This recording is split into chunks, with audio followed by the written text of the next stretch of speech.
A pandemia agravou a dificuldade financeira de muitas famílias, principalmente de quem já tinha o dinheiro regrado. Muita gente perdeu o emprego, tudo ficou mais caro e só o dinheiro dos auxílios não tem sido suficiente. Em Alfenas, a Universidade Federal fez um levantamento para saber qual o nível da insegurança alimentar das famílias na cidade. E a situação preocupa. Meus filhos não têm uma fruta, meus filhos não têm uma verdura, não têm uma carne, uma qualidade de carne.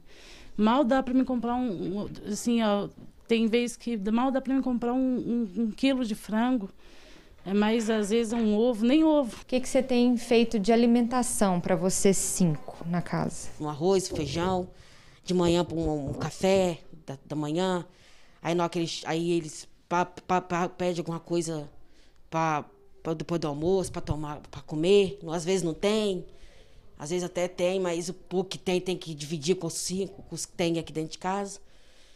Tá difícil.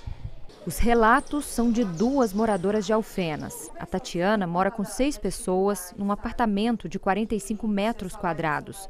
O salário dela e do marido, junto com o auxílio da sogra, não são suficientes para pagar tudo. Tem prestação da casa, água, luz, alimentação e remédios. Meus filhos, às vezes eu passo assim, o mês, às vezes, dando um macarrão, arroz, feijão, fazendo alguma coisinha assim mais simples, porque hoje não tem condições. É uma carne que eu conseguia colocar antes da pandemia, hoje eu não consigo mais. A dona Nadir ajuda com tudo. Cuida dos 2 netos e do ex-marido que tem problemas de saúde. Só em medicamentos gasta mais de R$1.000. Quase não faz compras. E carne é artigo raro no prato. Tem nada. Às vezes come um pedacinho de carne, quando ela... Se a mulher dá um pedacinho lá, coisa assim, a gente traz. E a gente vai comprar as coisinhas que tá faltando no necessário. Que a gente compra o máximo. A família da dona Nadir faz parte de um estudo feito pela Universidade Federal de Alfenas para saber qual o nível de insegurança alimentar durante a pandemia.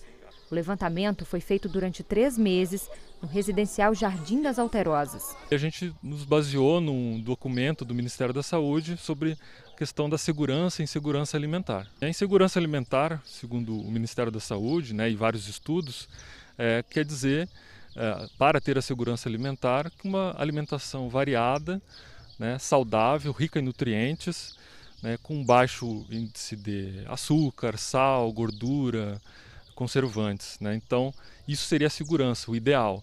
Ainda segundo o professor, especialista em cultura e território da Unifal, a situação das famílias se agravou muito com a pandemia.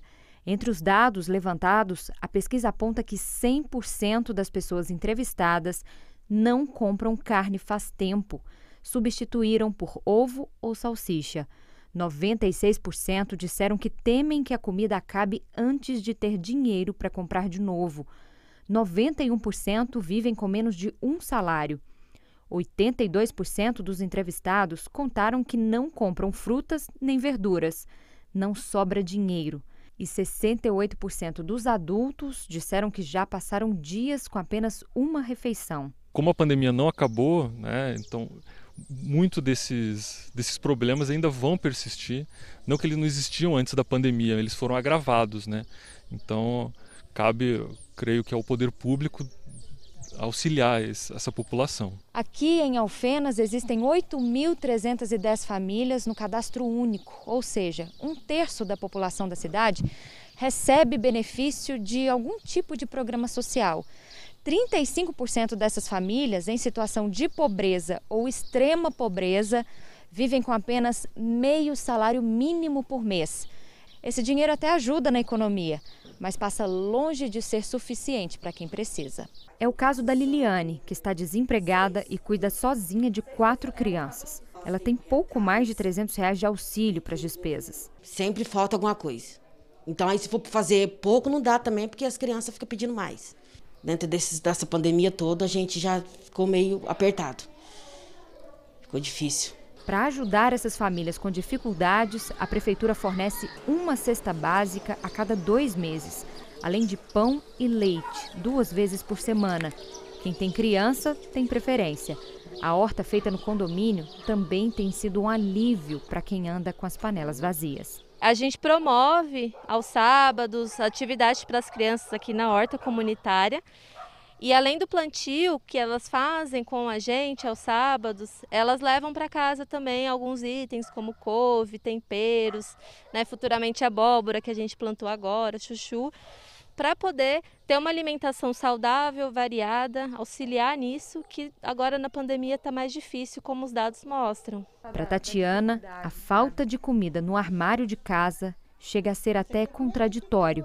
Ela que cozinha tanto num restaurante da cidade, já deixou de comer em casa para não faltar para as crianças. Em qualquer restaurante hoje em dia que você vai trabalhar, é aquele desperdício, você tem que jogar fora porque não pode o que serve lá não pode passar para funcionários levar embora, porque senão corre o risco de ser contaminado, essas coisas assim. Então eles preferem jogar fora, colocar na lavagem, do que deixar a pessoa, até por conta de lei deles lá mesmo, para não levar. Mas a gente fica com dor no coração, porque não é só eu, mas o Brasil inteiro, o mundo inteiro está vivendo desse jeito.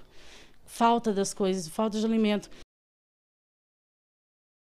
Lamentável essa situação que a Débora trouxe, né? Como a gente viu, a coisa não tem sido fácil. E uma das maneiras para a gente tentar amenizar essa situação, é aproveitando os alimentos de maneira mais eficiente, sem desperdiçar o que pode ser consumido.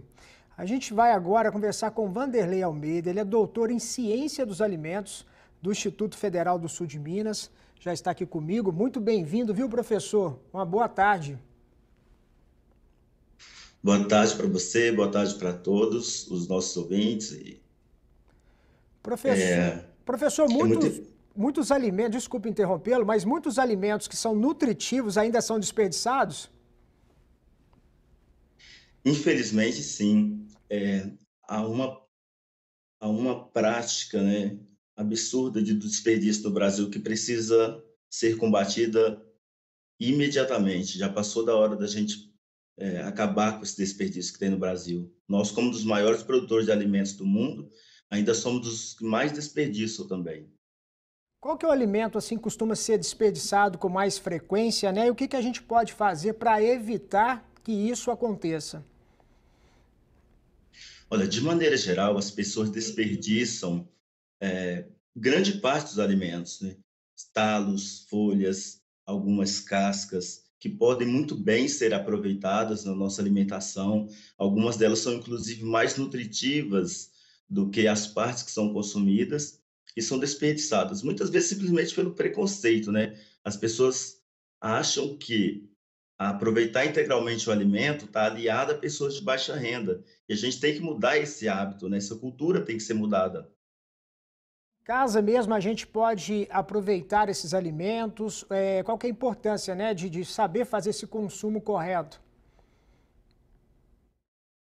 Então, vários desses alimentos podem ser aproveitados, né? Os talos de couve, agrião, beterraba, brócolis, salsa, entre outros, contêm fibras que devem ser aproveitadas em patês, refogados, recheios. Você pode fazer tortas, uma infinidade de alimentos, né?